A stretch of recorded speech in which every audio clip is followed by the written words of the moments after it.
होगी, वो भी कोशिश करेंगे कि कल तक दे दें। Telegram channel let's learn squad, लगभग 9 लाख लोग जुड़े हुए हैं, तो किसी भी फेक चैनल से ना जुड़ें। और अगर आप बैच लेने के मूड में हैं तो कृपया करियरविल ऐप से ही लें, कहीं और मैं लाइव डिस्कशन नहीं करती हूँ। कुछ फेक वेबसाइट्स भी बनी हुई है जिन पे काम चल रहा है, हम लोग एक्शन ले रहे हैं, तो कहीं भी 2 रुपये ना दें प्लीज़। करियरविल ऐप पे ही होता है अगर कोर्स होता है ऑफिशियली, जहाँ लाइव क्लासेस ऑथेंटिकली चल रही हैं। ठीक, बाकी लाइक शेयर सब्सक्राइब आप कर देंगे। कुछ सवाल कर लेते हैं, है ना, सवाल करना इंपॉर्टेंट है ताकि हम कुछ सीख पाएँ जीवन में भी और क्लास में भी। चलिए क्वेश्चन नंबर 1 देखिएगा, विच फॉर्मूला इज करेक्ट, यानी कौन सा सूत्र सही है। तो 4 ऑप्शंस हैं आपके सामने एज यूजुअल। फर्स्ट है मेच्योरिटी प्लस लर्निंग बराबर डेवलपमेंट, यानी maturity plus learning is equal to development, यानी परिपक्वता जमा अधिगम बराबर विकास। क्या ये फॉर्मूला सही है? डेवलपमेंट में हमने पढ़ा था ऐसा ही कुछ, याद कीजिए। सेकेंड ऑप्शन है maturity multiplied by learning is equal to development, यानी परिपक्वता को गुणा करें अधिगम से बराबर विकास आ जाएगा। या फिर third option maturity plus development is equal to learning, यानी परिपक्वता और विकास को जोड़ दें तो अधिगम बन जाएगा। या फिर fourth option maturity plus learning is equal to maturity. तो ये 4 ऑप्शंस हैं, एक बार दिखाना कौन कौन सा जवाब दे रहा है, सामने मुझे दिखाई नहीं पड़ रहा। बहुत बढ़िया, 45% लोग ही इतने आसान सुंदर सरल टिकाऊ जवाब क्वेश्चन का जवाब दे पा रहे हैं। जस्ट 45% लोग, मतलब इसमें मुझे उम्मीद थी कि 90% लोग सही जवाब देंगे, हालांकि थी नहीं, क्योंकि मुझे पता है आप लोग कंफ्यूज हो जाते हैं जैसे ही थोड़ा सा बस भाषा को जरा सा चेंज करो और आप लोग ऐसे डर वर जाते हैं। देखिए फॉर्मूला आपको पता है, वुडवर्थ ने कहा है development is the product of heredity and environment, यानी विकास जो है वो आनुवांशिकता एवं वातावरण का गुणनफल है। बात सही है नहीं है? आनुवांशिकता जेनेटिक्स जो आपको मिले हैं, इंटेलिजेंस पे जो है काफी प्रभाव रहता है हेरिडिटी का, लेकिन क्या एनवायरमेंट का नहीं रहेगा? बिल्कुल रहेगा। तो विकास जो है वो गुणनफल है, प्रोडक्ट है, ना कि कोई ये एडिटिव नहीं होता, इसको सब्ट्रैक्ट नहीं कर सकते कि हेरिडिटी में से एनवायरमेंट को माइनस कर दें या जोड़ दें। ये जोड़ घटाना भाग नहीं है, सिर्फ गुणा है, यानी डिवीजन एडिशन सब्ट्रैक्शन कुछ नहीं है, मल्टीप्लिकेशन है। क्योंकि यहां पे आप तय नहीं कर सकते कि 50% हेरिडिटी है कि 50% एनवायरमेंट है। किसी एरिया में हेरिडिटी ज्यादा इंपॉर्टेंट है, किसी में एनवायरमेंट ज्यादा इंपॉर्टेंट है। बात सही है नहीं है? तो हेरिडिटी इंटू एनवायरमेंट बस वही है, उसी की भाषा बदल के लिखी हुई है, और मैं आपके साथ कई बार डिस्कस करती हूं कि इसको ऐसे भी कहा जा सकता है। तो रटना नहीं है हमको, रटंत विद्या चलंत नहीं। तो डेवलपमेंट क्या है? विकास गुणनफल है आनुवांशिकता एवं वातावरण का। डेवलपमेंट तो डेवलपमेंट ही लिखा हुआ है सब जगह, विकास तो हर जगह विकास ही है यहाँ पे, ठीक। लेकिन हेरिडिटी डायरेक्टली नहीं लिखा हुआ। अब आपको एक बात पता है, अगर आपने मैराथन सेशंस लिए हैं, फ्री नोट्स पढ़े हैं, बैचेस में अगर आप रहे हैं, कभी भी मेरी शक्ल भी देखी है और डेवलपमेंट चैप्टर पढ़ा है, तो आपको ये पता होगा कि हेरिडिटी मतलब maturity is highly related to heredity, यानी जो आपकी परिपक्वता होती है वो आनुवांशिकता के साथ आती है कि एक सर्टेन टाइम पे आपके दांत निकलते हैं, एक सर्टेन एज में आप चलना सीखते हैं, एक सर्टेन एज में आप दौड़ना सीखते हैं, एक सर्टेन एज में आपके दिमाग में कुछ चीजें आती हैं। तो कुछ चीजें एज के साथ अनफोल्ड होती हैं, क्योंकि हमारे अंदर हेरिडेटरी क्षमता है कि 13 इयर्स पे या टीन एज आएगी तो प्यूबर्टी हिट करेगी, है ना। तो ये क्या मेच्योरिटी की वजह से हो रही है कुछ चीजें अपने आप, हाईली रिलेटेड टू हेरिडिटी, क्योंकि हमारी आनुवांशिकता, हमारे जैसे एक सॉफ्टवेयर में कोड होता है वैसे ही हम में ह्यूमंस में एक कोड है कि टाइम के साथ ये कैरेक्टरिस्टिक्स क्या होंगे? अनफोल्ड होते रहेंगे, यानी निकल करके आते रहेंगे, उभर करके आते रहेंगे कि अब प्यूबर्टी हिट कर गई, या फिर अब जो हम विजडम टूथ कहते हैं ये इस टाइम पे होगा। तो कुछ चीजें एज के साथ आती हैं, उसको हम मेच्योरिटी कहते हैं।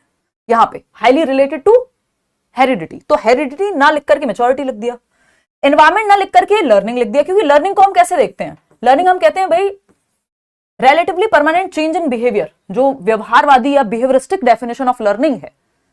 ये अधिगम क्या है? जो हम एनवायरमेंट में, और मैं आपको मेच्योरिटी और लर्निंग के बारे में जब भी डिस्कशन करती हूँ एक बात सिंपल कहती हूँ कि मेच्योरिटी क्या है? मेच्योरिटी है जो हेरिडिटी से हाईली प्रभावित है। लर्निंग है जो आप एफर्ट मार के, साइकिल चलाना लर्निंग है, दांत निकले इसमें आपने कुछ नहीं किया, वो नेचुरली आ रहे हैं। तो ये कहानी है। और एक और चीज हम छोटी सी बार बार समझते हैं कि जो आपका ग्रोथ हुआ, मेच्योरिटी है, ये सब क्या है? डेवलपमेंटल प्रोसेसेस हैं, डेवलपमेंट का ही हिस्सा है, विकासात्मक प्रक्रियाएं हैं। क्या है? विकासात्मक प्रक्रियाएं। और ये जो मेच्योरिटी और लर्निंग है कॉम्प्लीमेंट करती हैं एक दूसरे को, मेच्योरिटी आ रही है तो बेहतर लर्निंग हो पाएगी, ये सारी बातें चलती रहेंगी। तो यहाँ पे सिर्फ गुणनफल है, क्योंकि कुछ क्षेत्र में हेरिडिटी ज्यादा प्रभावी होती है, जैसे इंटेलिजेंस का क्षेत्र, कुछ में एनवायरमेंट ज्यादा प्रभावी होगा। कोई आप चीज सीख रहे हैं, कुछ करना सीख रहे हैं, तो परिपक्वता गुणा करेंगे अधिगम के साथ तो विकास आ जाएगा। क्यों? क्योंकि मेच्योरिटी का मतलब यहाँ हेरिडिटी है और लर्निंग का मतलब यहाँ एनवायरमेंट से है, तो हेरिडिटी इंटू एनवायरमेंट बराबर डेवलपमेंट, बस भाषा बदली और कुछ नहीं है।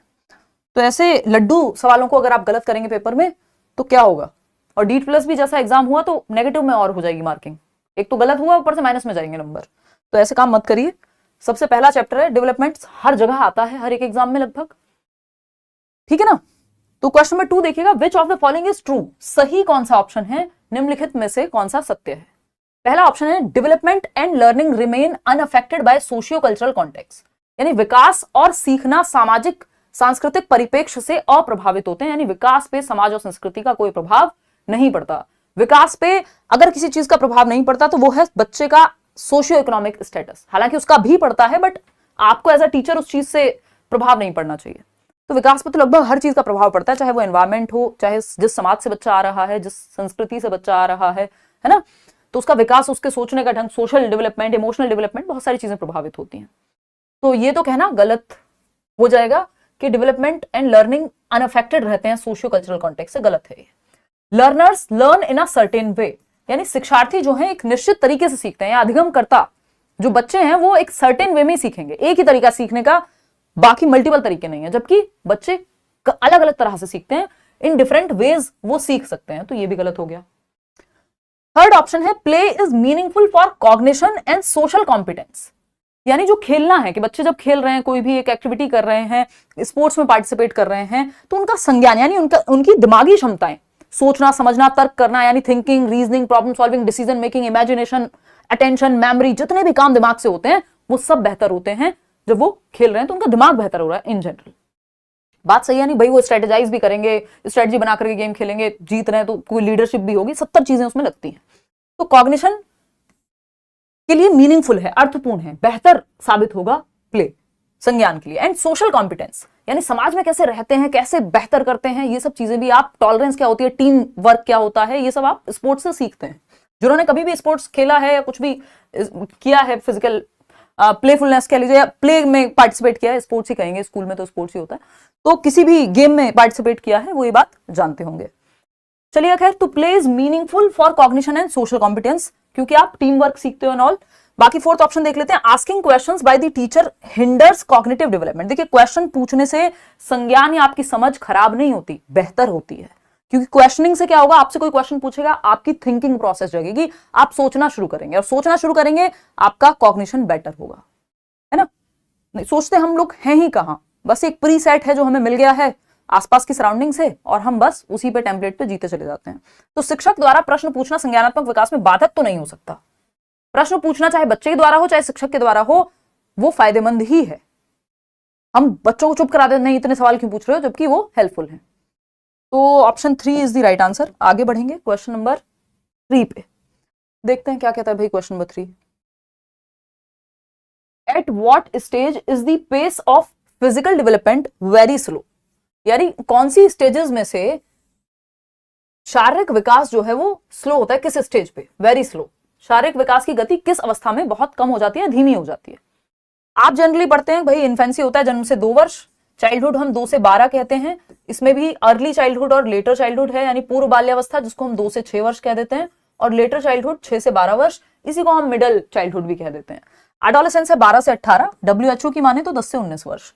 एम्ब्रियोनिक स्टेज आपकी भ्रूणावस्था है, यानी गर्भ के दौरान की अवस्था है, वो जो GEF होता है। जो लोग बैच में हैं या जिन्होंने कभी डिस्कशन किया है, जर्मिनल, एम्ब्रियोनिक और फीटल स्टेज, ये 3 स्टेजेस होती हैं प्रेगनेंसी या कॉन्सेप्शन पीरियड में, यानी जन्म से 9 माह पूर्व, जो प्रसव पूर्व अवस्था जिसको हम कहते हैं, वहां पे। तो भ्रूणावस्था तो भ्रूण यानी गर्भ में है आप, देखो गर्भ में जब होते हैं बहुत तेज होती है जो गति है विकास की। आप एक सिंगल जाइगोट जिसको हम कहते हैं, सिंगल सेल्ड ऑर्गेनिज्म से, एक जीव से जो सिंगल सेल्ड है, उससे मल्टीफोल्ड्स आपके ऑर्गन्स डेवलप हो जाते हैं, हार्ट, बच्चे का दुनिया भर की चीजें हो जाती हैं डेवलप। तो प्री नेटल स्टेज जो हम कहते हैं, प्री नेटल स्टेज में, प्रसव पूर्व अवस्था में बहुत तेजी से शारीरिक वृद्धि होती है, इसमें कोई दो राह नहीं है। ठीक, तो ये बात तो सही है, स्लो तो नहीं होती है। इन्फेंसी में भी जन्म से 2 वर्ष में आप देखेंगे बच्चा अचानक से बड़ा बहुत तेजी से सारी चीजें करना सीख जाता है, बोलना सीख जाएगा, 2 साल तक चलना सीख जाएगा, बहुत सारी एक्टिविटी वो करने लगता है, चीजें समझने लगता है ना। तो ये यहाँ पे भी तेज है। एडोलेसेंस तो अपने आप में ही ग्रोथ स्पर्ट का टाइम है, यानी फिजिकल डेवलपमेंट बहुत तेजी से, आपको बच्चे से एकदम बड़ा नजर होते हुए आता है, बच्चा एकदम से हाइट बढ़ गई, दाढ़ी मूंछ आ गई, लड़कियां हैं तो बाकी चेंजेस आ गए। तो ये क्या है, एडोलेसेंस में भी तेजी है। Childhood is the only period, और चाइल्डहुड में भी स्पेशली अगर आप देखेंगे 6 से 12 वर्ष। अब क्योंकि यहाँ पे लेटर चाइल्डहुड ऑप्शन में ही नहीं है, यानी उत्तर बाल्यावस्था ऑप्शन में ही नहीं है, इसलिए हमको बाल्यावस्था ही चूज करना पड़ेगा, है ना।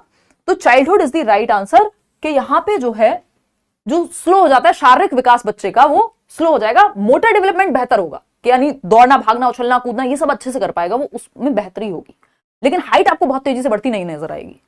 चाइल्डहुड में भी कौन सा पीरियड, 6 से 12 वर्ष वाला, लेकिन वो अलग अलग नहीं बांटे हुए, यहाँ पे ओवरऑल चाइल्डहुड लिखा है तो हम चाइल्डहुड के साथ जाएंगे। इसको आप ऐसे भी देख सकते हो कि मान लीजिए हम ये 3 स्टेजेस लिख लेते हैं, 4 लिखते हैं चलो हम, क्योंकि ऑप्शन में अगर अर्ली चाइल्डहुड और लेटर चाइल्डहुड अलग अलग आ जाए। इन्फेंसी में जो स्पीड है फिजिकल ग्रोथ की वो तेज है, इवन अर्ली चाइल्डहुड में भी तेज है, जो अर्ली चाइल्डहुड यानी पूर्व बाल्यावस्था 2 से 6 वर्ष, यहां जन्म से 2 वर्ष शैशवावस्था, यहां पे भी स्पीड तेजी है लेकिन इन्फेंसी थोड़ी कम मिलेगी। फिर आएगा लेटर चाइल्डहुड यानी उत्तर बाल्यावस्था, यहां पे 6 से 12 वर्ष, यहां स्पीड धीमी हो जाती है, आपके बच्चे को में आपको मसल्स तो नजर आती हैं 6 से 12 वर्ष के बच्चे में कि उसकी मसल्स डेवलप हो रही हैं, थोड़ा हेल्दी लगेगा आपको, लेकिन हाइट अचानक से नहीं बढ़ती, वो फिजिकल ग्रोथ थोड़ी कम हो जाती है। एडोलेसेंस में फिर तेजी से 12 से 18 में फिर तेजी से जो है आपका फिजिकल ग्रोथ की बात चल रही है यहाँ पे, यानी शारीरिक विकास या फिजिकल डेवलपमेंट, शरीर के विकास की बात चल रही है, बाकी सब तो चल ही रहा है, फिजिकल ग्रोथ ही लिख देते हैं अभी हम यहाँ पे, यानी वृद्धि, हाइट, वेट, ये सब बढ़ना। ठीक, इतनी बात क्लियर है। कोई दिक्कत, परेशानी, दर्द, समस्या यहां तक हो तो आप बता सकते हैं, नहीं तो नेक्स्ट क्वेश्चन पे जा सकते हैं। क्वेश्चन नंबर 4 देखिएगा, क्या कहता है भाई क्वेश्चन नंबर 4, कहता है अनसीन, ये अच्छे क्वेश्चन है दोनों, इसके बाद एक और क्वेश्चन है, आपका काफी हद तक जो है आपके डाउट्स इससे क्लियर हो जाएंगे। Unseen human characteristics are kept, ये वाली क्लास हम मंडे को रखेंगे भाई, मंडे से फ्राइडे 9 बजे, अगर कोई दिक्कत नहीं आती इन बिटवीन तो मंडे टू फ्राइडे शाम को 9 बजे पीडीएफ डलवा देंगे भाई, टेलीग्राम चैनल पे डलवा देंगे, ऐप पे भी डलवा सकते हैं। Unseen human characteristics are kept, यानी अदृश्य मानवीय विशेषताओं को रखा जाता है। ह्यूमन कैरेक्टरिस्टिक्स जो अनसीन है, जो दिख नहीं रहे हैं, ऑब्जर्वेबल नहीं है, अगर एक तरह से हम देखें सामने। पहला है फिनोटाइप कहेंगे इसको, जीनोटाइप की कैटेगरी में रखेंगे, सोमेटाइप रखेंगे, या not in any of the above categories, बताइए। जो अनसीन है, दिख नहीं रहे हैं, अब आपके अंदर जेनेटिक मेकअप में क्या क्या है दिख थोड़ी रहा है, आपके पूर्वजों से एक तरह से या फोर फादर से जो जेनेटिक्स कैरी कर रहे हैं आप, जीन्स दोनों ही साइड से, मदर और फादर दोनों की साइड से, तो कई जनरेशन से हो रहे होते हैं कैरी। अब उसमें क्या क्या पोटेंशियल है, कुछ ऐसी बीमारियां होंगी जो शायद आपके अंदर अनफोल्ड नहीं हुई, आपके बच्चे में आ जाए क्योंकि पीछे से कैरी कर रहे थे आप, कुछ और ऐसे चीजें होंगी, ऐसी क्षमताएं होंगी जो शायद आप में हो और किसी और जनरेशन में रही हो पहले। तो ये जीनोटाइप के आपके जीन्स में है, बाहर दिख रही है नहीं, तो ये जीनोटाइप है, जेनेटिक मेकअप में है, इसको जीनोटाइप ही कहेंगे हिंदी में भी। जो अनसीन है, जेनेटिक मेकअप में है, कोडिंग में है, ठीक।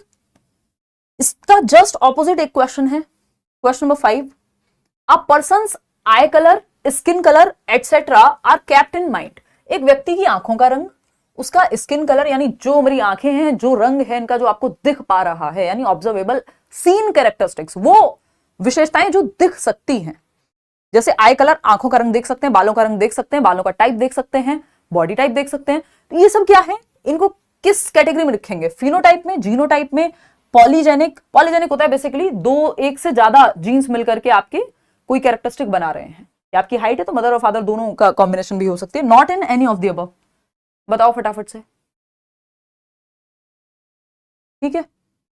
बी कह रहे हैं बहुत सारे लोग, हाँ बी नहीं होगा इसका जवाब, क्योंकि ये फिनोटाइप है। फिनोटाइप जो ऑब्जर्वेबल कैरेक्टरिस्टिक्स हैं, यानी आंखों का रंग देखा जा सकता है, बालों का टाइप देखा जा सकता है, तो ऑब्जर्वेबल है, यानी फिनोटाइप क्या है, ऑब्जर्वेबल है, देखा जा सकता है। सीन कैरेक्टरिस्टिक्स है, अनसीन यानी जो जेनेटिक मेकअप में है, जो शायद टेस्ट वेस्ट कराओगे तो पता लगेगा कहीं, तो ये अनसीन वाले जो कैरेक्टरिस्टिक्स हैं वो जीनोटाइप में है, वो जेनेटिक मेकअप है।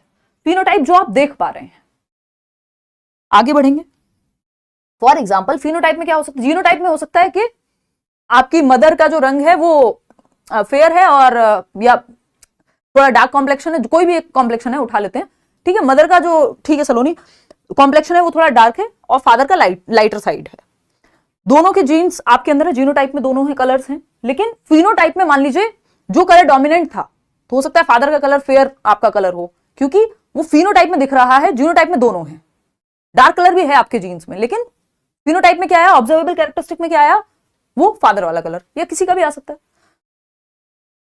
तो ये होगा फिनोटाइप जो ऑब्जर्वेबल है, देखा जा सकता है इसको। क्वेश्चन नंबर 6 देखिएगा। क्वेश्चन नंबर 6 फटाफट से देखेंगे और जवाब देंगे। क्वेश्चन नंबर 6 कहता है to develop creativity in a child a teacher should not, यानी अगर आप चाहते हैं कि आपका बच्चा जो है रचनात्मक हो, या टीचर चाहता है, आपका ही बच्चा है टीचर के लिए भी, तो अगर टीचर चाहता है कि बच्चे में सृजनशीलता हो, रचनात्मकता हो, कुछ नया करने की क्षमता हो, तो क्या नहीं करना है एज अ टीचर आपको, ये पूछा है। फटाफट से बताइए, जल्दी बताओ। अटेंडेंस लगा रहे हैं, ठीक है जी, फटाफट से जवाब दो। दिखाना क्या जवाब दे रहे हैं लोग। वेट, 80%, फोर्थ ऑप्शन कह रहे हैं।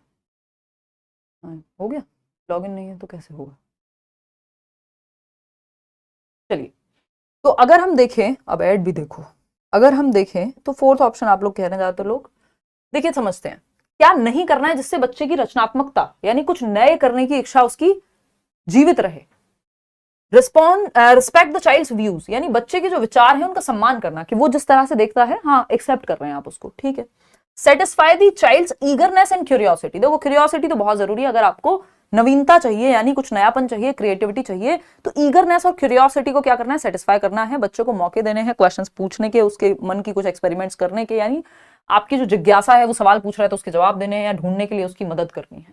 सही है ये भी। Taking the child in the direction of unique thinking, यानी कुछ अलग, लीक से हटके वो सोच पाए, उसमें हेल्प करना, तो इससे भी क्रिएटिविटी बढ़ेगी। लेकिन जो डी ऑप्शन है कि रेस्ट्रिक्ट द चाइल्ड्स रिस्पॉन्सेज, यानी बच्चे के रिस्पॉन्सेज को ही रेस्ट्रिक्ट कर दो, प्रतिबंधित कर दो, कि वो जवाब दे तो उसको डांटो, या फिर जवाब देने ही मत दो, मौका ही मत दो, तो ये क्या हो जाएगा, इससे क्रिएटिविटी बाहर निकल करके नहीं आ पाएगी। D option is the right answer. जो गलत है वही सही है, क्योंकि पूछा ही गलत है, नॉट लिखा हुआ था क्वेश्चन में। इस तरह के क्वेश्चंस का विशेष ध्यान रखना होता है। एक और क्वेश्चन है इसी के अराउंड, फटाफट से जवाब दीजिएगा। देखिएगा, अब तो निशा दी की शादी हो गई तो पोल कौन दे रहा है, कहां से कैसे पता लगता है आपको, कौन से समाचार पत्र से आप ये पता लगा रहे हैं। निशा जी की कोई शादी नहीं हुई और निशा जी नहीं है, राहुल है। निशा जी आज जल्दी चली गई थी, उनकी तबीयत सही नहीं थी, और उनकी शादी खबर हमें है नहीं, आपको कैसे है। और क्या पता निशा जी को ना जाना हो, शादी करके घर छोड़ के, इतने स्टीरियोटाइपिकल हो गए हो। हाँ देखो एक बार, क्या पता निशा जी पास में ही रहती हूँ, शादी करके। मजाक कर रही हूँ मैं, निशा की कोई शादी वादी नहीं है, मुझे कल पीटेगी। देखो एक बार, question number 7, which of the following is not a test to measure creativity in a child, बच्चे में सृजनशीलता का मापन करने के लिए निम्न में से कौन सा एक परीक्षण नहीं है, नॉट पूछा है। यानी आपको क्रिएटिविटी मेजर करनी है तो कौन सा तरीका सही नहीं है, सिंपल क्वेश्चन है। फर्स्ट ऑप्शन है टू राइट और complete a story on an incomplete figure और पिक्चर, कोई स्टोरी है उसको कंप्लीट करना तो आपको खुद से इमेजिन करना पड़ेगा। यंग इंडियन समाचार पत्रों से पढ़ लो, पढ़, राहुल भाई को सलाम बोलो, पढ़ लिए हैं राहुल भाई। चलिए देखिए, किसी अधूरी आकृति या चित्र पर एक कहानी लिखना या पूरी करना, कोई एक पिक्चर दिखाई और इस पे या तो अधूरी कहानी देती या कहा कि इस पिक्चर को देख करके स्टोरी लिखो, तो आप इमेजिन करेंगे, अलग अलग दिशाओं में सोचेंगे, डाइवर्जेंट थिंकिंग, अब सारी चिंतन होगा, है ना, ओपन एंडेड थॉट है, क्रिएटिविटी निकल करके आएगी। तो ये तो सही है। हमको क्या चाहिए, जो सही नहीं है, क्योंकि नॉट लिखा हुआ है। राइटिंग टेबल्स, यानी पहाड़े लिखना, 2 एकम 2, 2 दूनी 4, याद होगा तो लिख दोगे, नहीं तो नहीं, अपनी मर्जी से थोड़ी कुछ बना दोगे। 2 दूनी 5 थोड़ी लिख दोगे क्रिएटिविटी करके, है ना। टीचर कहेगा कुछ पता नहीं है तुमको, तो 2 दूनी 4 जो भी, ये तो फैक्चुअल है, इसमें तो कन्वर्जेंट थिंकिंग लगेगी। आपका नया कुछ नहीं है, पहाड़ लिखने में आपने कौन सा नया कुछ बना दिया, जो रिटेन किया था दिमाग में वही लिखा है, तो इससे तो क्रिएटिविटी नहीं बढ़ने वाली। फिर भी हम बाकी ऑप्शंस तो चेक करेंगे ना, क्या पता इससे भी खराब ऑप्शन हो। Arranging things in a new order, जिस ऑर्डर में आपको चीजें रखी हुई दिख रही हैं उनको नए ढंग से लगा दिया कुछ अलग करके, तो क्या होगा? बिल्कुल क्रिएटिविटी आपकी कुछ अलग सोचना ना, आउट ऑफ द बॉक्स जिसको हम कहेंगे, तो ये भी क्रिएटिविटी को बढ़ावा देगा। Personality exist with in the limits given in a circle, यानी किसी वृत्त में दी हुई सीमाओं के अंतर्गत व्यक्तित्व होता है। अब वो किस तरह से, मतलब इसमें भी आपको सोचने में मजबूर होना पड़ेगा, आउट ऑफ द बॉक्स ही सोचना पड़ेगा, ओपन एंडेड है। तो यहाँ पे writing tables is the right answer, क्योंकि यही गलत है और जो गलत है वही सही है, क्योंकि पूछा ही गलत था। भाई पहाड़े लिखने में कुछ नयापन नहीं है, कुछ भी सोचने में बताने में नयापन लगेगा बाकी ऑप्शंस के हिसाब से। क्वेश्चन नंबर 8 देखिएगा, which theory posits the learning is an internal process influenced by prior knowledge and cognitive structures. कौन सा सिद्धांत मानता है कि सीखना पूर्व ज्ञान और संज्ञानात्मक संरचनाओं से प्रभावित एक आंतरिक प्रक्रिया है?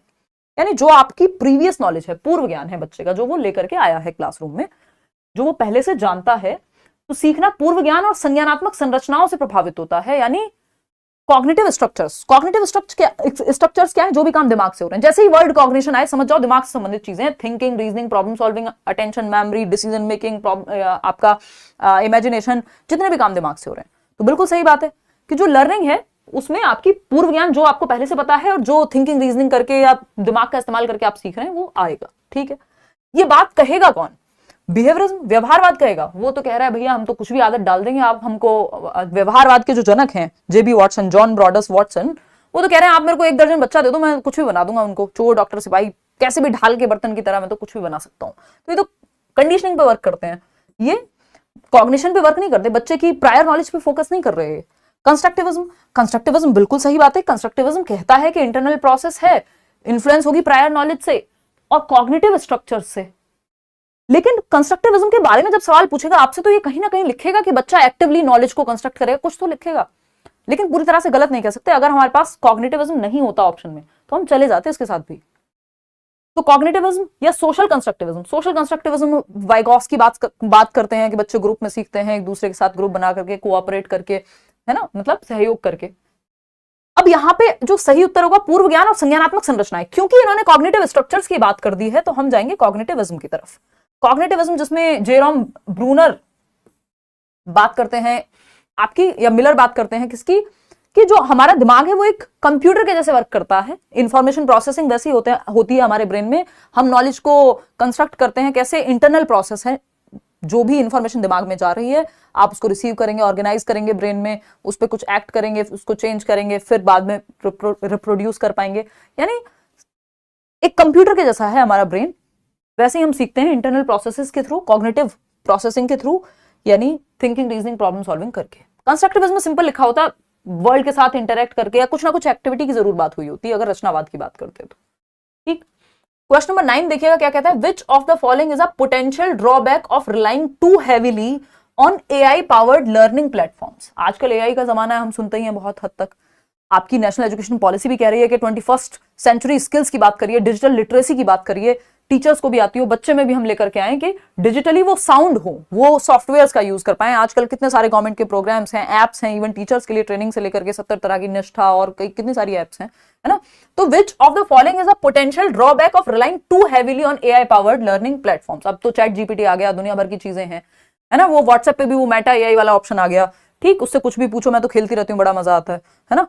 तो उससे कुछ भी पूछो, वो बढ़िया बढ़िया अपनी बातें बताता रहता है। तो एआई पावर्ड यानी आर्टिफिशियल इंटेलिजेंस पावर्ड जो लर्निंग प्लेटफॉर्म्स हैं, उनका ड्रॉबैक क्या है, क्योंकि हर चीज के फायदे नुकसान तो होते ही है ना। तो ड्रॉबैक पूछा है इम्प्रूव्ड पर्सनलाइजेशन ऑफ लर्निंग, यानी आप चैट जीपीटी से कुछ पूछ रहे हैं, वो आपके बारे में बता देगा, उसके पास डेटा होगा, पर्सनलाइज्ड इन्फॉर्मेशन है, या मतलब इन जनरल भी किसी चीज के बारे में पूछ रहे हैं तो वो आपके हिसाब से बता देगा। रिड्यूस्ड टीचर वर्कलोड, शिक्षक का कार्यभार कम होगा क्योंकि बच्चे मदद ले पाएंगे इस चीज से। हाँ ठीक है, टेक्नोलॉजी से मदद मिलती है। Limited development of social and emotional skills, मतलब सामाजिक और भावनात्मक या संवेगात्मक कौशल का सीमित विकास होता है। या फिर एनहेंस्ड एंगेजमेंट, यानी बढ़ी हुई सहभागिता। हाँ, एंगेज तो रहते हैं बच्चे अगर उनको कंप्यूटर पे, फोन पे कुछ ऐसा करने को दे दो, लेकिन इसका एक ड्रॉबैक यही है कि limited development of social and emotional skills, यानी जब आपका बच्चा फोन में ही लगा रहेगा या आप खुद ज्यादा सॉफ्टवेयर का ही इस्तेमाल कर रहे हैं, तो सामाजिक और भावनात्मक कौशल का सीमित विकास होगा, क्योंकि अब आप इंटरेक्शन आपका कम हो गया। आप घर पे देखो, माँ बाप भी फोन में लगे हुए हैं, बच्चे भी फोन में लगे हुए हैं, 4 दोस्त खाने पे गए वो भी फोन में लगे हुए हैं, सारी दुनिया फोन में लगी हुई है, आसपास ऐसा लग रहा है कोई किसी के साथ है ही नहीं, है ना। तो limited development of social and emotional skills, यानी जब हम लोगों से इंटरेक्ट नहीं करेंगे, उनके इमोशंस को नहीं समझ रहे हैं, कौन कब कैसी बात कहता है, मतलब हम लाइव इंटरेक्शन कहीं ना कहीं मिस कर रहे हैं, तो इसकी संभावना होगी कि बच्चे का सामाजिक और सांवेगिक विकास जो है वो ठीक से ना हो पाए, या प्रॉपर ना हो पाए, या सीमित हो जाए, कम हो पाए। तो third option is the right answer. पहले आप पहले बच्चे, मतलब जो हम लोग जिस जनरेशन के लोग हैं, खेलने जाते थे, मैं तो गांव में थी बचपन में फॉर्चुनेटली, तो दिन दिन भर खेलते ही रहते थे बस ग्रुप में। अभी सेम मेरे भाई के केस में वो चीज नहीं हो पा रही है, क्योंकि of course there are reasons, technology है, फिर शहरों की स्थितियां अलग हैं। क्वेश्चन नंबर 10 देखिएगा। क्वेश्चन नंबर 10 है, which method encourages students to learn by reflecting on their own experiences. कौन सी विधि छात्रों को अपने अनुभवों पर चिंतन करके सीखने के लिए प्रोत्साहित करती है। यानी जो बच्चे के एक्सपीरियंसेस है उस पर वो चिंतन करे, प्रकाश डाले, प्रतिबिंबन करे, रिफ्लेक्ट करे। कौन सी लर्निंग है जो अनुभवों पर चिंतन करके सीखने को प्रोत्साहित करेगी। पहला ऑप्शन है इंक्वायरी बेस्ड लर्निंग, यानी पूछताछ आधारित शिक्षा, जिसमें इंक्वायरी करे बच्चा। Project based learning, experiential learning, या flipped classroom. Flipped classroom basically देखो, ये इंक्वायरी बेस्ड में आप इंक्वायर करते हो, सवाल पूछोगे, जानोगे, ये सब चीजें होंगी। प्रोजेक्ट बेस्ड में बच्चे ग्रुप बना करके किसी एक समस्या पे टूट पड़ते हैं और टाइम डिवाइड करके वो प्रॉब्लम को सॉल्व करेंगे, एक कंप्लीट प्रोजेक्ट बनाएंगे। एक्सपीरियंशियल लर्निंग है जहां पे बच्चा जो भी उसने एक्सपीरियंस किया है उस पर प्रकाश डालता है, और फिर अब आगे क्या करना है। उस दिन शादी में ये वाला मेकअप करके गई थी तो कैसी लग रही थी, रिफ्लेक्ट कर रहे हैं, और इस बार क्या चेंज करना है। ये एक्सपीरियंशियल लर्निंग है, आपने एक्सपीरियंस से सीखा है। तो ये अनुभवात्मक शिक्षा है, और इस पे एक थियरी भी है कोल्ब की, जो DEET+B में भी पूछी जा चुकी है, कि आप कैसे पहले कोई चीज करते हैं, फिर रिफ्लेक्ट करते हैं, फिर उसको मॉडिफाई करेंगे, अगली बार के लिए चेंज करेंगे और सीखते हैं। तो अनुभव से हम कैसे सीखते हैं, कोल्ब की थियरी भी है इस पे। फ्लिप्ड क्लासरूम बहुत साल पहले की होगी, मैंने यूट्यूब पे तो बहुत साल पहले कराई थी। फ्लिप्ड क्लासरूम होता है जस्ट ऑपोजिट है ट्रेडिशनल क्लासरूम का। यहाँ पे पहले आपको लेक्चर दिखाया जाएगा, कुछ वीडियो दिखाया जाएगा बच्चों को, और बाद में चर्चा होगी क्लासरूम के अंदर। क्लास से पहले लेक्चर और क्लास में चर्चा। तो उल्टा हो गया जो जनरली हम देखते हैं पारंपरिक वे में, कि पहले क्लास होती है, लेक्चर होता है, बाद में चर्चा होती है। तो यहाँ पे उल्टा है, इसलिए इसको फ्लिप्ड क्लासरूम कहते हैं। तो आंसर है अनुभवात्मक शिक्षा, और फ्लिप्ड क्लासरूम एक नया टर्म है जो आप लोग को हेल्प करेगा यहाँ पे। ट्रेडिशनल यानी पारंपरिक जो कक्षा है, जो लेक्चर हो गया, होमवर्क एक्टिविटी हो गई, उसके बाद यानी लेक्चर दिया जाएगा, क्लास अटेंड करेंगे, आपको पढ़ाया जाएगा कुछ, जैसे हम भी करते ही हैं, और होमवर्क एक्टिविटी होगी कि अच्छा ये कर लेना, या लास्ट में क्वेश्चन दे दिए। फ्लिप्ड क्लासरूम में, जिसको पलटा हुआ कह लीजिए आप हिंदी में, लेक्चर पहले दिखाया जाएगा और क्लासरूम एक्टिविटीज होंगी। ये नहीं है कि होमवर्क मिल गया, यानी आपको एक रिकॉर्डेड फॉर्म में लेक्चर दिखा दिया, बाद में चर्चा हो रही है क्लासरूम एक्टिविटी। तो ऐसा नहीं होमवर्क करके बस क्वेश्चन कर लाना घर से, वो वाली चीज नहीं है। तो ऑपोजिट हो गया जो नॉर्मली ट्रेडिशनली होता है। क्वेश्चन नंबर 11 देखिएगा, ये क्या कहता है भाई, which of the following is related to the heuristic method of learning. निम्नलिखित में से कौन, अनुमानी पद्धति नहीं कहेंगे इसको, हम कहेंगे अन्वेषण विधि। जो एग्जैक्ट हिंदी होगी इसकी वो होगी अन्वेषण विधि। अन्वेषण विधि से संबंधित है, यानी ह्यूरिस्टिक मेथड से संबंधित है। फटाफट से बताएंगे। आपसे पढ़कर सीटेट में 132 नंबर लाए हूं, नीतीश व्लॉग कह रहे हैं, thank you ma'am, only YouTube. बहुत बढ़िया जी नीतीश, आगे की तैयारी करिए बढ़िया से। बताइए और जवाब। Heuristic method of learning, discovery method संबंधित है इससे, डिमॉन्स्ट्रेशन संबंधित है, प्रॉब्लम सॉल्विंग मेथड संबंधित है, या फिर प्लेवे मेथड संबंधित है। फटाफट से बताइएगा। देखिए, डिमॉन्स्ट्रेशन टीचर सेंटर्ड मेथड होता है, और ह्यूरिस्टिक एक अन्वेषण विधि है जहां पे बच्चे खोज कर रहे हैं। एक तरह से टीचर एक प्रॉब्लम सामने रख देगा और बच्चे खुद से सॉल्यूशन ढूंढ रहे होंगे, ये अन्वेषण है। डिस्कवरी से ज्यादा आसपास है, या डिस्कवरी से ज्यादा जुड़ा हुआ है, क्योंकि खोज विधि में भी ऐसा ही होता है कि बच्चे प्रॉब्लम का सॉल्यूशन डिस्कवर कर रहे हैं। तो हम कहेंगे कि ये रिलेटेड हैं दोनों। डिमॉन्स्ट्रेशन मेथड में तो टीचर सेंटर्ड है, टीचर ये चाइल्ड सेंटर्ड विधि है कि टीचर कुछ डिमॉन्स्ट्रेट करेंगे, आज हम ये देखेंगे तो मैप पे आपको कुछ दिखा रहे हैं। प्रॉब्लम सॉल्विंग मेथड में ग्रुप बना करके, और टीचर का भी रोल होता है, स्टेप्स अलग अलग होते हैं। प्ले वे मेथड तो खेल खेल में, छोटी क्लासेस के लिए। तो A option is the right answer, कि डिस्कवरी मेथड। और जो ह्यूरिस्टिक विधि है, ह्यूरिस्टिक विधि दी थी आपके H.E. आर्मस्ट्रॉन्ग ने, H.E. आर्मस्ट्रॉन्ग। चाइल्ड सेंटर्ड है, डिस्कवरी भी चाइल्ड सेंटर्ड है। ब्रूनर को हम डिस्कवरी के लिए जानते हैं, जेरोम ब्रूनर। चलिए खैर आगे बढ़ते हैं। क्वेश्चन नंबर 12 देखिएगा, क्या कहता है question number 12, which of the following Piaget's stage of cognitive development is correctly matched. यानी सही मिलान करना है आपको। पहला स्टेटमेंट है सेंसरी मोटर, यानी जन्म से 2 वर्ष इंद्रिय गामक या संवेदी परक अवस्था कहते हैं इसको। पियाजे की 4 स्टेजेस हैं, SPCF, some people can't focus, इसका एक एक्रोनिम हमने बनाया हुआ है। Sensory motor, pre operational, concrete operational और फॉर्मल ऑपरेशनल। सेंसरी मोटर यानी इंटेलिजेंस रिलेटेड मोटर एक्टिविटीज, इसमें करेगा बच्चा जन्म से 2 वर्ष में। कॉन्क्रीट ऑपरेशनल, जिसको हम 7 से 11 कहते हैं, मूर्त संक्रियात्मक अवस्था। प्रपोजिशनल थिंकिंग, प्रपोजिशनल थिंकिंग क्या होती है? प्रपोजिशन में सोच पाना, अनुपात में या साथ में रख के चीजों को आप कनेक्शन बिठा पा रहे हैं। जैसे ए बड़ा है बी से और बी बड़ा है सी से, तो ये ऑब्वियस है कि A is greater than B and C both. ये थिंकिंग आपकी 11+ साल में आती है ना। और ये कॉन्क्रीट में मैंने कि लिख के बता दिया, वैसे ही वर्बली। तो यहां पे जो आंसर होगा वो होगा आपका sensory motor, only one.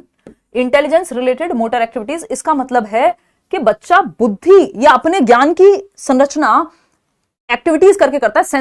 Sensory activities, senses plus motor activities, यानी अपने 5 सेंसेस से, ज्ञानेंद्रियों से देखना, सुनना, टच, टेस्ट, ये सब करके वो अपनी दुनिया की, अपने दिमाग की समझ बना रहा है। और साथ में मोटर एक्टिविटीज, चलना फिरना, इसको टच किया उसको टच किया, इन दोनों के माध्यम से वो अपने दिमाग का विकास करता है। उसको हम इंटेलिजेंस रिलेटेड मोटर एक्टिविटीज कह रहे हैं कि वो उसकी बुद्धि का विकास सेंसेस प्लस मोटर एक्टिविटीज से हो रहा है। यानी अपने 5 सेंसेस आर टीचर्स, एक तरह से बच्चे के सेंसेस ही यहाँ पे टीचर्स होते हैं, वो उन्हीं से सीखता है। और मोटर एक्टिविटीज चलना फिरना, दौड़ना भागना, ये करके। When children do listen and identify activities, they are dash. Listen and identify मतलब सुनना और पहचानना। क्या आपको बोला जाएगा C for cat, तो बच्चे के दिमाग में आ रहा है कि हाँ कैट ये होती है ना। तो ये लिसन और आइडेंटिफाई वाली जो एक्टिविटीज जब बच्चे करेंगे, तो पहला ऑप्शन है practising a basic language skill listening, यानी बच्चे के अंदर बुनियादी भाषा कौशल और सुनने का अभ्यास होगा, यानी सुन करके वो समझ पा रहा है चीजों को। बात तो सही है। डेवलपिंग देयर वोकैबुलरी, बच्चे की वोकैबुलरी यानी उसका शब्दावली, उसकी या शब्द भंडार बेहतर हो रहा है। हाँ सही है भाई, वर्ड सुनेगा पहचानेगा तो वोकैब में, उसके शब्द भंडार में ऐड होते जाएंगे, स्टोर होते जाएंगे। तो बोथ 1 and 2 आसान सवाल है। चलिएगा खैर आगे बढ़ेंगे। क्वेश्चन नंबर 14 देखिएगा, सेकंड लास्ट क्वेश्चन है। आज भी हम सिर्फ 15 क्वेश्चन ही कर रहे हैं, कल कोशिश करेंगे 20 कर लें। ठीक से एक्सप्लेन करते हैं तो समय लग जाता है 15 में भी। Grouping students in a heterogeneous way, important question है। हेट्रोजेनस वे और आपका होमोजीनियस वे, 2 ग्रुप्स होते हैं, विषम और सम। होमोजीनियस होता है सेम, होमो का मतलब ये सेम, हेट्रो मतलब डिफरेंट। तो छात्रों को विषम तरीके से समूहीकृत करने से डैश हो सकता है, यानी हेट्रोजेनस का मतलब है मिक्स्ड एबिलिटी ग्रुपिंग, यानी अलग अलग तरह के बच्चे हैं ग्रुप में। कोई मैथ्स में अच्छा है, कोई म्यूजिक में अच्छा है, कोई किसी के 60% आते हैं, दूसरे के 90 आ सकते हैं, किसी के 33 भी आते होंगे, यानी मिक्स्ड बच्चे हैं, अलग अलग क्षमताओं वाले। ठीक है बात। तो अगर हम बात करें यहाँ पे हेट्रोजेनस ग्रुपिंग की गई है, जिसको अच्छा माना जाता है होमोजीनियस से, तो क्या होगा? पहला ऑप्शन है help prevent students from labelling other students as slow और एडवांस, क्योंकि हर तरह का बच्चा है तो आप ठप्पा नहीं लगाएंगे, अरे ये वाला सेक्शन तो बड़े बेकार बच्चों का है, ये तो अच्छे बच्चों का नहीं, तो सही है। अफेक्ट, सेकंड स्टेटमेंट है affect only the performance and progress of the brighter students, यानी इसका प्रभाव केवल मेधावी छात्रों के प्रदर्शन और प्रगति पर पड़ता है। नहीं, ऐसा नहीं है, बाकी बच्चों पे भी पड़ेगा। तो only 1 is right, first option सही है। और हेट्रोजेनस बेटर होता है, होमोजेनस एक ही क्षमता के बच्चे हैं, एक ही जैसे बच्चे हैं, मैथ्स में अच्छे हैं तो मैथ्स में ही अच्छे हैं, या फिर फर्स्ट आते हैं तो सब फर्स्ट ही आ रहे हैं। उससे बेटर है कि मिक्स्ड एबिलिटी वाले ग्रुप हो, यानी एक दूसरे से बच्चे चीजें सीख सकें, कोई किसी चीज में अच्छा है, कोई किसी और। क्वेश्चन नंबर 15 देखिएगा, ये क्या होता है भाई? क्वेश्चन नंबर 15 है in the context of problem solving which of the following is the role of a teacher, समस्या समाधान के संदर्भ में शिक्षक की निम्नलिखित में से कौन सी भूमिका है? यानी प्रॉब्लम सॉल्व करनी है, समस्या का समाधान निकालने के लिए टीचर की भूमिका पूछी है आपसे। लास्ट क्वेश्चन है आज का। पहला ऑप्शन है क्रिएट द प्रॉब्लम सिचुएशन, यानी समस्या की स्थिति बनानी है, आपको प्रॉब्लम पोज करनी है क्लास में कि समस्या ये है, अब मान लीजिए पॉल्यूशन बढ़ रहा है, ये समस्या है, तो सही है टीचर का रोल। फिर सेकंड क्या है? Create fear free atmosphere in the class, बच्चे भय से न भरे हुए हो, भय मुक्त हो, सवाल पूछना चाहें तो पूछ पाए, कुछ सॉल्यूशन देना पाए तो देना चाहें तो दे पाए, सही है। थर्ड क्या है? Assist the students in perceiving, defining and stating the problem, यानी बच्चों को मदद दे टीचर, जहां समस्या को समझने की बात हो, उसको परिभाषित यानी प्रॉपर तरीके से उसको डिफाइन करने की बात हो कि प्रॉब्लम एक्चुअल में है क्या, इसको डिटेल में डिफाइन कर पाए, समझ पाए या लिख पाए, एंड स्टेटिंग द प्रॉब्लम, और प्रदर्शित कर पाए कि समस्या ये है। तो ये बिल्कुल होता है, और ये सारी ही चीजें हेल्प करेगा जो टीचर, वो बेस्ट है समस्या समाधान में।